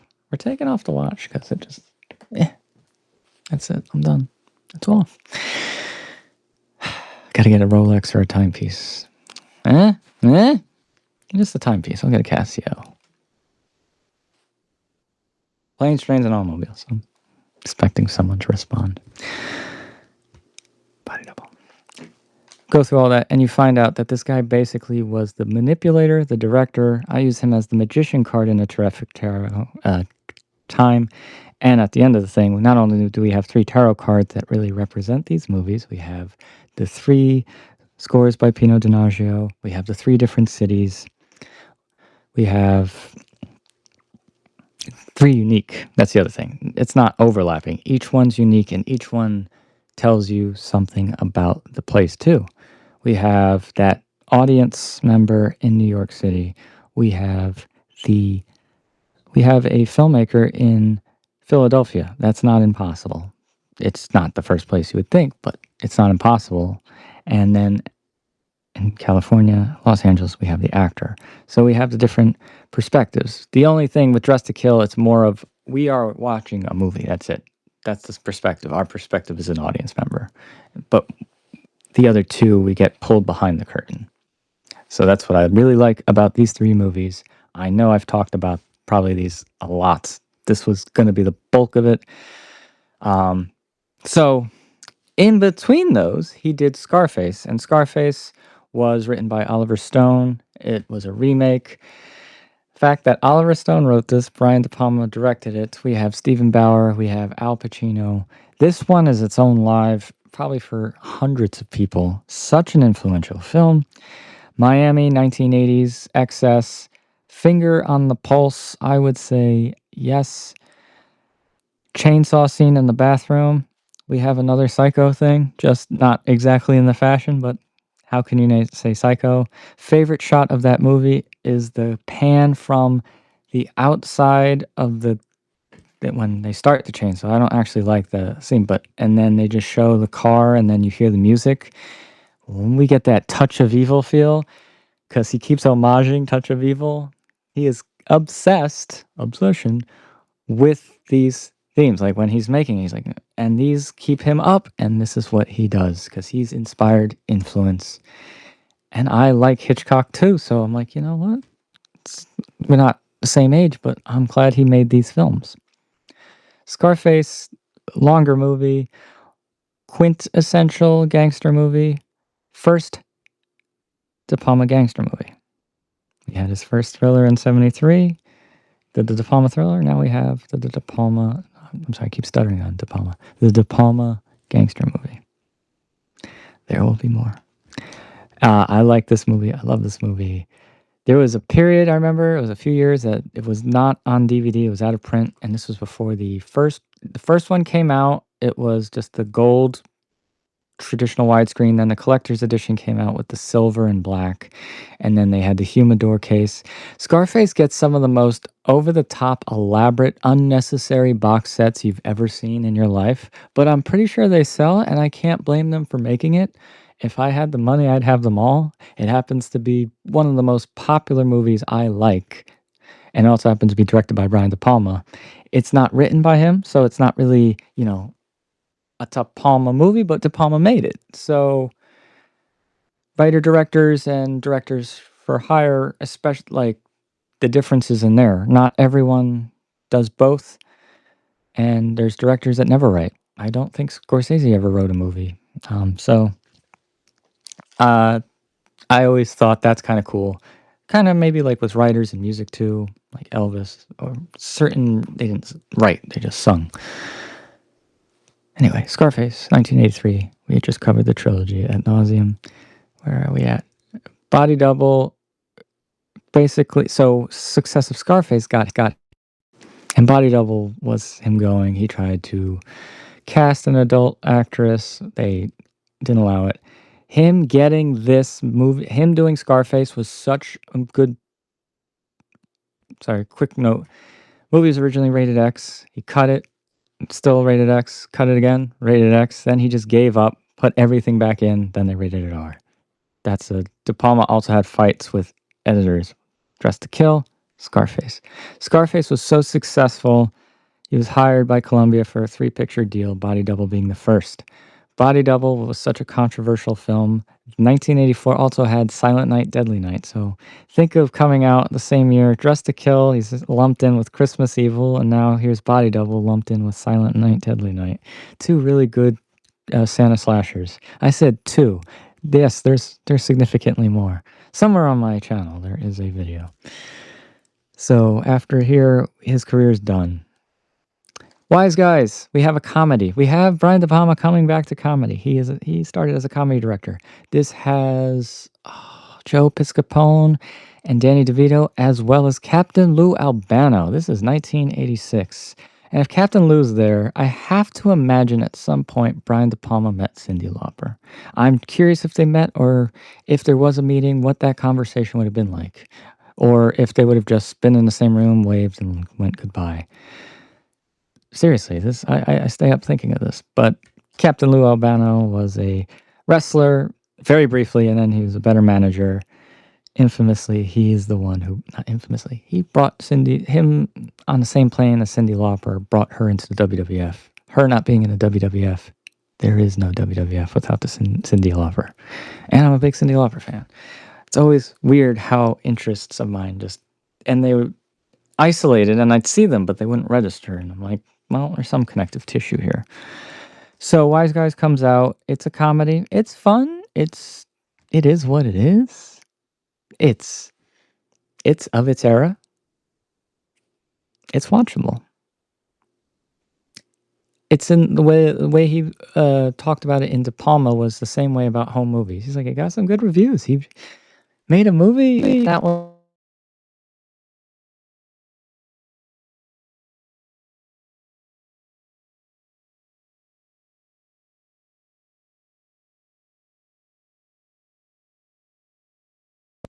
hot script, hot audience, critics, audiences love it. Like, could not go wrong. David Mamet did the script. Kevin Costner, this is his breakout role. Kevin Costner wasn't Kevin Costner yet. He'd be there in like about a year or so, but Kevin Costner had been in American Flyers. One more night. Great soundtrack. He was also in Amazing Stories. Spielberg had suggested him. He's like, are you sure you can carry the movie? He carried the movie fine. Sean Connery, very excited to get out of anything out of his type. He was happy to do that. We also had, I think through this, I'm just quoting the De Palma movie. And if I do it word for word, I think I should give myself some sort of prize. Have I seen it that many times? Maybe not. Shit, we're in 90, no, 80. Oh, Untouchables. He's like, yes, he'll be fine. Then we have Andy Garcia. Like, okay. And then Charles Martin Smith. Great movie, great scenes. And Ennio Morricone does the score. Giorgio Moroder did for Scarface, so he's gotten to work with some cool people. That's the other cool thing about Scarface. It's not, there's no Pino, but Pino, it wasn't a right Pino movie. Untouchables and Ennio Morricone knocks it out of the park, in my opinion. And then he knocks it out of the park. Everyone's happy.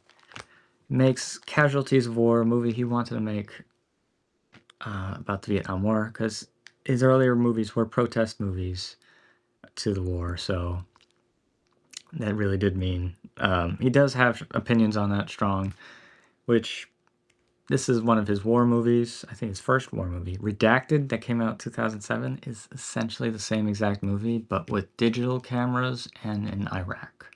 But not, I wouldn't say not well made. It was like a David Mamet almost forced perspective security camera. I think it was heist, and it was an experiment. It was not one of my just talking about that now. Not one of my favorites. Going back to Casualties, Casualties is a supremely made film. It's just not an easy movie to watch. Michael J. Fox and Sean Penn are electric together, and some of the things Sean Penn did to Michael J. Fox on set, because he didn't talk to him at all, and this is thing actors do sometimes, like how you treat each other. You may want that to translate to screen. At the same time, you may not. Everyone does it different. That's why these bonus features are always interesting. You hear how Michael Myers, if he was working with kids, he was like, I take the mask off, Or some of the killers or bad people wouldn't ever sit with them. You just didn't want to even have that, so that it would always be uncomfortable. And so distance can be done. Okay. So there's a scene where he actually pushed him, and it's like this tense scene, but right before they did a take, he actually shoved him. So actors do things to actors. But the movie, once again, didn't do well, following like what happened in Body Double. Not that the movie wasn't good, movie didn't do well. So he tries to pick up the next hit, Bonfire of the Vanities, the universally pointed to yuppie 80 Bible. There's American Psycho, there's Wall Street, there's Wolf of Wall Street.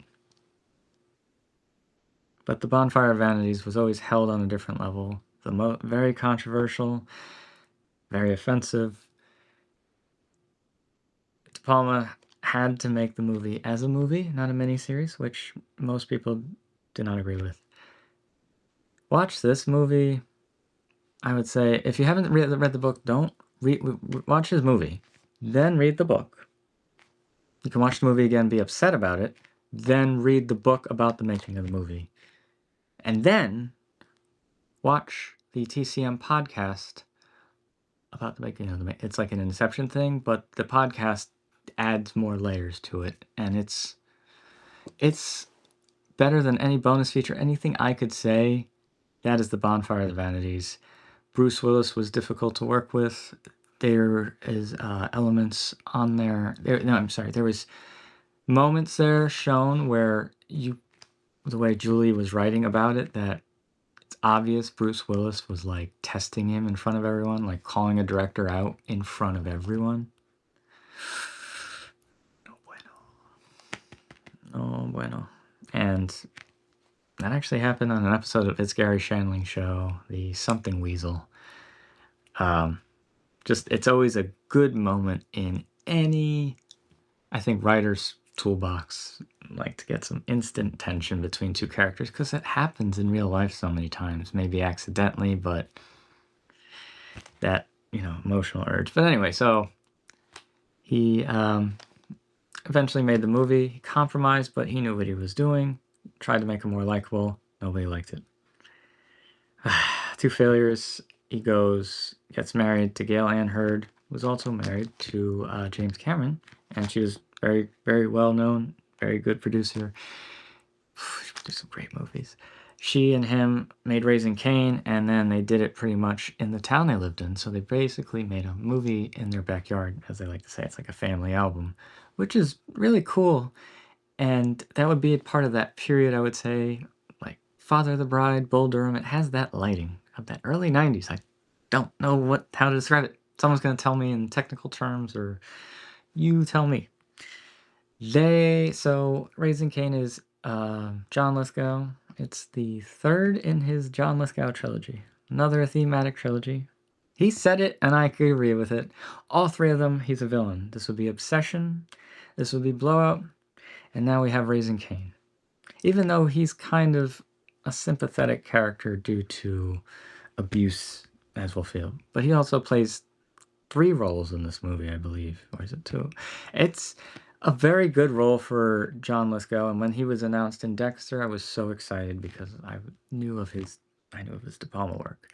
This is a really good movie. Arrow and Scream both did very good special editions.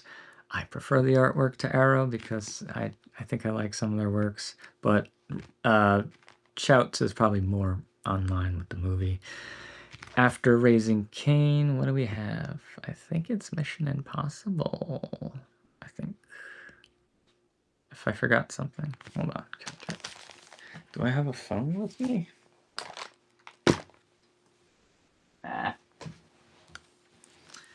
Whatever. I don't. So I'm going to assume Mission Impossible. We are at 16%, so either way, we are getting through this. Mission Impossible, Robert Towne, I believe, worked on that script. Chinatown, Robert Towne, also the Yakuza, so... And 2 Jakes. Robert Towne, unfortunately, Robert Towne, Jack Nicholson did not get to make that third one. I did say that before. Robert Towne, Tom Cruise, blockbuster. This is good for Brian De Palma, and if you saw any of the Mission Impossibles, he made the first one. You know, how cool is that? And Mission Impossible is one of those franchises where I like multiple of their directors. 1, Brian De Palma. 2, we have John Woo doing a remake of Notorious. So you got a Hitchcock ripoff artist, then you literally have a ripoff of a Hitchcock movie. Then we have J.J. One of my favorite Philip Seymour Hoffman performances. Sid Mead did the art. Ghost Protocol put it on a whole new level, and I think it just put it past, and then it just kept going. And that's kind of cool how it all started with a De Palma movie. Kind of like Spielberg, he started the first Stephen King, did the first Mission Impossible. Not that it's like no one else could have done it, it's just he happened to do it, you know. 1998, we have Snake Eyes, which I love. It's crapped on. It does take a turn really quickly in the movie, like at the midpoint, you're like, maybe too soon. Like the reveal is really soon, but this has some scenes, as I previously mentioned, like 2 hours ago, in Get to Know Your Rabbit with the overhead shot. And I like the sleazy guy that is trying to pick up, I forgot her name. I actually knew someone who worked on set with her. Is it Gina? Carla Gugino. She was with this guy who's just, a total creep because she's making it like she's gonna do stuff, and then like it's just so funny. This wedding ring, him with the wedding ring, and then this other line to a security guard. I'm there writing a beautiful letter to my wife, and he was cheating. I'm like, why does he? I like how he has to tell a security guard or cop. Oh no, I'm sorry, telling Jerry Sinise who does not care. He's just like, okay. But it's just one of those funny human details. Also, the opening take of Snake Eyes is so awesome. And it is Nicolas Cage at his most over the top, but at the same time, like, yeah, there's people like this, especially in Atlantic City. I love the confined space element of it. It has this element of film noir storm fear. I love the fact it's in the boardwalk. I love the fact there's a beach. I love the fact it's a hurricane. Atlantic City, it's so much history, right? And then the thing is, it's a boxing match, and then there's an assassination, and there's all these witnesses. What happens? They have to lock it down, and now you're in this building, and you're in this space where people are going into corridors. I like movies where they go into buildings and you get to explore it. Like I like Die Hard 2 because of the airport exploration. I also like Die Hard 1, don't get me wrong. I like that building too, but Die Hard 2 and then I remember really liking Splinter Cell 2 because the game ended in the airport. I only played it once, but that resonated with me. I don't remember 1. I played 3 a lot, but don't remember that. But I remember the ending of 2. Levels in airports, whatever. Space, traveling through space. Oof. But I think Snake Eyes is a lot of fun. I like the environment. It's cool. Gary Sinise, interesting turn. Not a bad guy. And the ending is the original ending that they had. I'd like to see them do that. In like if they do a Snake Eyes, like Arrow and Kino would collaborate like I would like them to. Ask De Palma if he wants to do any revisions or alternate cuts, not to be revisionist, but exclusive new content. And if he doesn't want to, he thinks that's stupid, then that's cool. I really don't disagree, but it doesn't hurt to ask. I think he's still here, he's still around, and I really, really am going to push for that. Please, Kino, Arrow, Criterion, team up together with Brian De Palma to make the complete Brian De Palma. Let's have him work on it with you. I think we all deserve it. And then maybe, with Universal, you can do Spielberg, but, that's another talk. So after Snake Eyes, which did lukewarm, yeah, I think he did Mission to Mars, and that he kind of came in as a director for hire. David Koepp did Snake Eyes, and Snake Eyes was not Pino. It was a Japanese composer who also did Femme Fatale, which we'll get to. I got 12%, so we'll get there, guys. I really, really wanted to talk about De Palma, and the fact that I do this now, anyone asks me, I'm like, I don't want to talk about De Palma. I just talked online for... That's why I did it. I also did it on a Friday night to make sure I had the massivest... The show Fridays. This is me right now. I'm Larry David on Fridays. And you know what? Larry David had a pretty good career after that. Except, I'm gonna... No shade to Larry. Please don't hate me, Larry. I'd like to work with you. All right, so after Mission to Mars was his least favorite. I remember seeing that in school because my teacher said that was the most accurate. They showed space as freezing cold, and it showed the most accurate death of taking the helmet off. Like, she literally wanted us to see that scene, but she wanted us to see the whole movie. Dance the Night Away, the way that song is in there. I remember someone in my class, hell yeah. And I'm like, huh. Van Halen 2, I've always liked that cover. I always liked that song. Ooh! More connections. So that's that whole cultural connection thing. It's not just movie, it's just everything, I like this album. Yeah, so there's this other guy who has it in this movie. Whatever. It was kind of a flop. He was working in CGI, which he was not comfortable with. He didn't like how long it took. This reminds me of Jeffrey Katzenberg when he got to Disney and he was working on the Black Cauldron. He was cutting scenes out and they're like, all right, let's have some new ones. And they're like, take 10%, low battery mode. Let's see. He's like, well, they're like, that kind of takes about a year or two. And then he's like, what? He didn't understand it. And he was very aggressive at first, but he became one of their biggest supporters. If you get to the documentary about a Goofy movie, you learn a little bit more about him as a character. But he's such an important character in the history of Disney. But he came in from Paramount with Michael Eisner, and he came in with his scissors, and he grew to appreciate the day-to-day process of animation, which for De Palma, seeing that, I think was driving him nuts because he was like Hitchcock, just wanted to do the movie, and I think personally making a movie should be fun.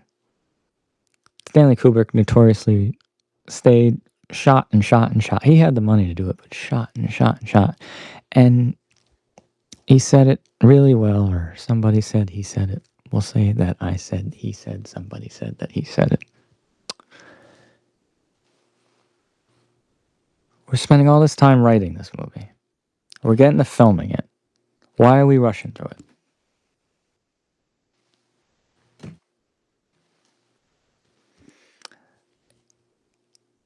It's when you hear things like that, it repeats in your mind. And when you're on set, you're like, hey, we got to go. Try to always schedule laxly.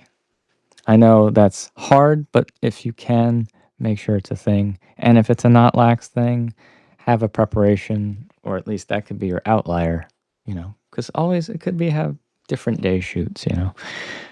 Anyway, so Mission to Mars didn't really work out too well for Brian De Palma, and he decided that was it for, I think, big Hollywood pictures. Femme Fatale was next, and this is the last truly great Brian De Palma thriller. There are more movies. They're good. I just don't think they hit the levels they did. And in his own quote, he thinks directors make their best movies in their 30s, their 40s, their 50s, or their 40s, their 50s, their 60s. Because, you're still learning in your 20s and your 30s.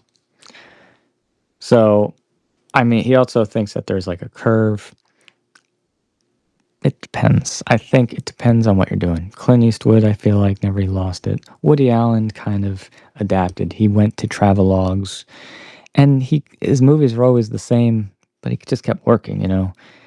Ridley Scott, I wish Billy Wilder would have had the same opportunities that these guys had, but at that point, aging out was more of a thing, but sometimes it's a career pivot. Maybe they're not ready for it. Maybe they don't want to do it, because sometimes the directors, this wasn't their choice in life. They did it, they made money from it, and then they're like, yeah. So, that's kind of cool when you take that into consideration. Anyway, Femme Fatale, I think, is digital. Anyway, it has that early 2000s digital cameras in it, and I'm like, oh. And this is a very dreamy-like movie. It has Rebecca Romaine Stamos and Antonio Banderas. I was gonna say Zorro, sorry. And this one's a lot of fun. You see a lot of his techniques, like more, I guess, contemporary, even though it's not even contemporary anymore. But when I was growing up, it was like a more contemporary De Palma. I think it works well. It is a solid movie. I like the twist. I like the noiriness. I like it. It's dreamlike. It's different than his other thrillers, and I'd say it is good. It's one of those ones that's also harder to get, like digitally as well as releases. Frustrating when they do that, because I know Warner Brothers distributes it, but I don't.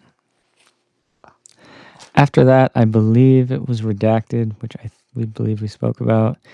It's the same thing as Casualty of War. It's basically, I didn't explain Casualties of War. It's a tough movie because soldiers, yeah, I don't. You can please look it up. It's tough, even at light, but it's the same. It's the same plot. I'm not, and it's. I think it's also based on truth. Not saying it didn't happen, but the best part of the De Palma documentary is, I think, the bonus. That's the only bonus feature you probably have of that, is he talks about the risk that the actress took making that movie. She, wanted to do it, but they said in her community it was like unacceptable, and she believed in it so much that I don't know, but it's art, and same thing with Casualties of War. He had to tell that story, and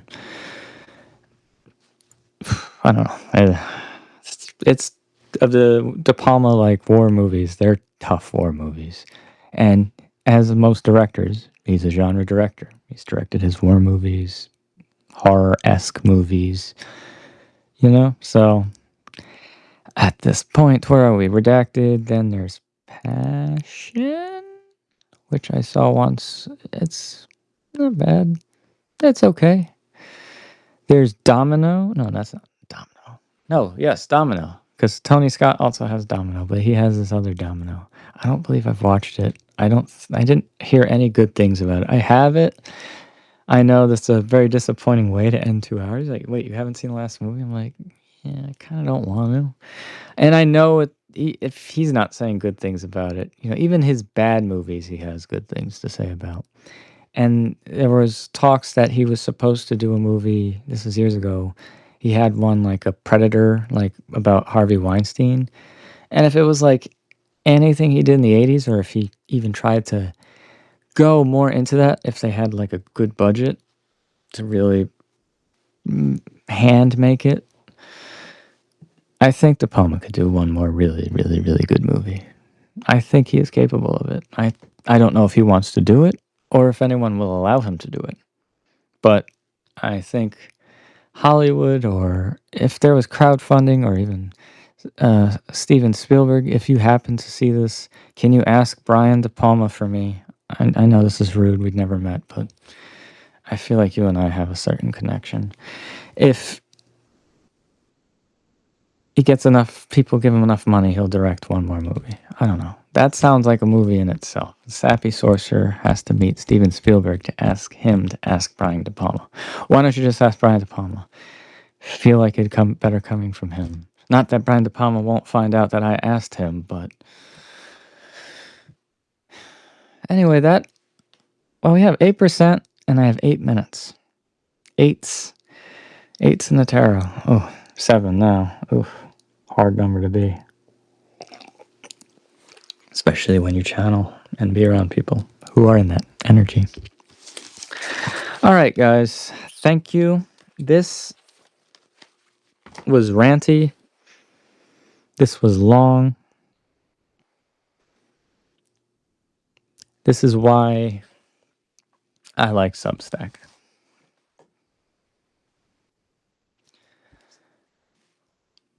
I can't fathom that someone could watch this more than once. But I know I would watch it after having done it at least once. So I don't know. It's weird. I feel I had to release, and I think that's what I'm enjoying the most as a content creator. I guess I'll just go last 6 minutes. We'll just go a little personal. Let's go. This is dedication to Sappy's true fans that can sit and listen to him that long, or maybe they're smart enough to skip to the end, or maybe they'll make a short about this, alerting people to skip to the end. I'm sorry if I keep looking everywhere. I keep iPhone. You look here. iPad is here. Microphone here. I'm sorry, I'm tired. I've been up since 3. It is like 8:50. It's so hot, so hard to sleep. But I have to do this. Had to do this De Palma thing. Actually, I think I'm going to get to 9 before we run out of battery. How awesome is that, guys? All right, so not that I can't unplug the mic, but I would not want to change the audio. Christopher Nolan quote. He had the first scene. No, not a quote, sorry. Well, I'll get the quote in there. Sorry, I'm tired. When I get tired, it's like it's worse than being drunk. Like I get very loopy, and I just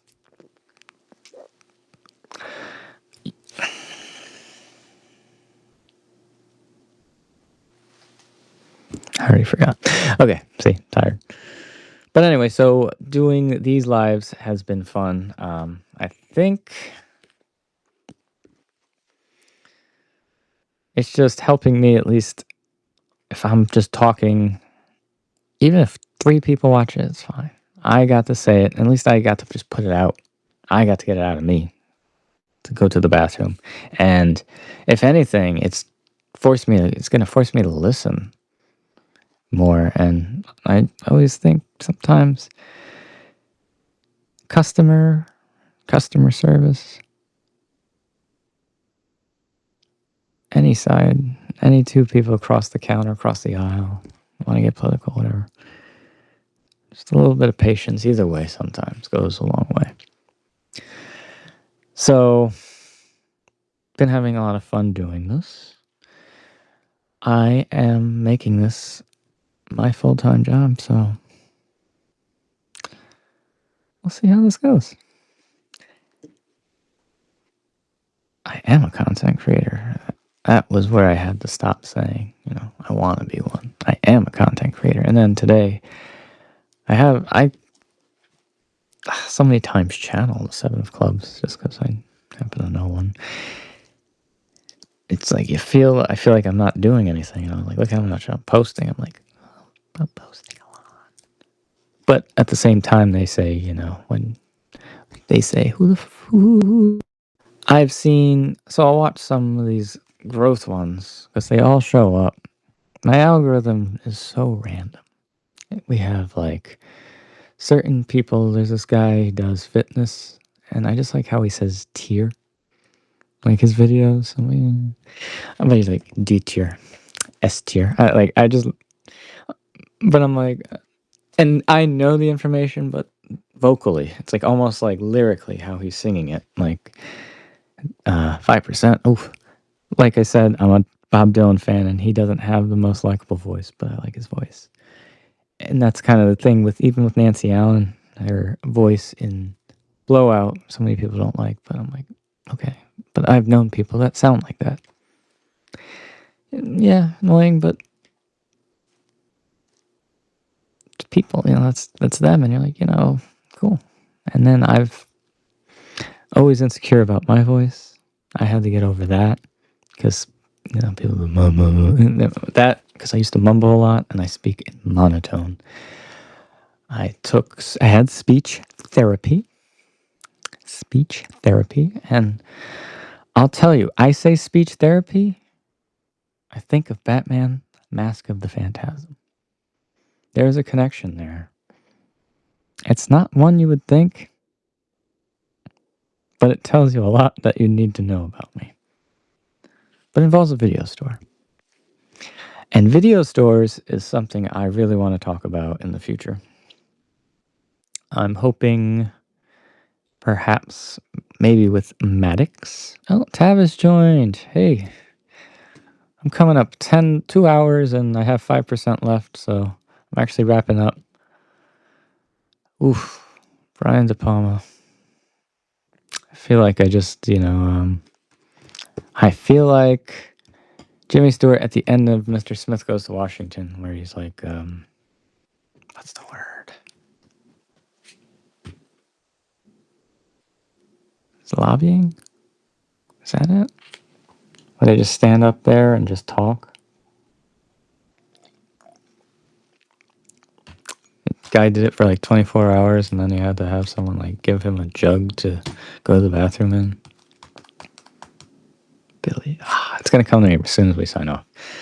But anyway, so yesterday I had 400 subscribers on YouTube. I did my first YouTube live, which freaked the heck out of me.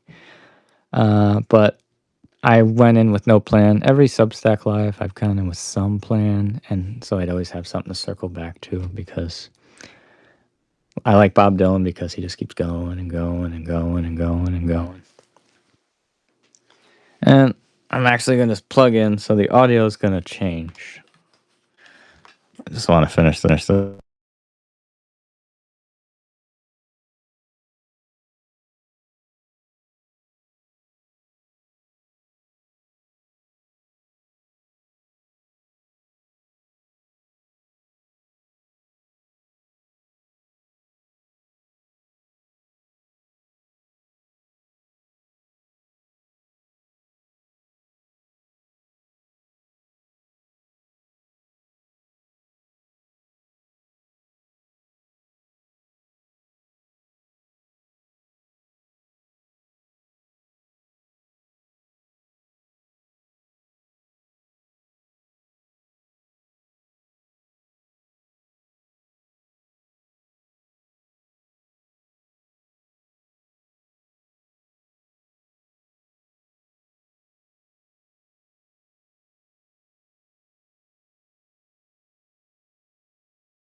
forgot.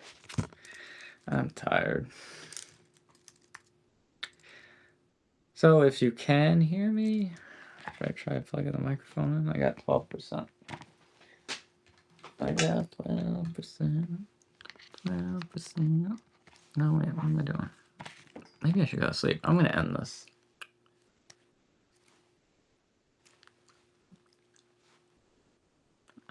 I don't know if you can hear. I'm going to go. Thank you, Tavis.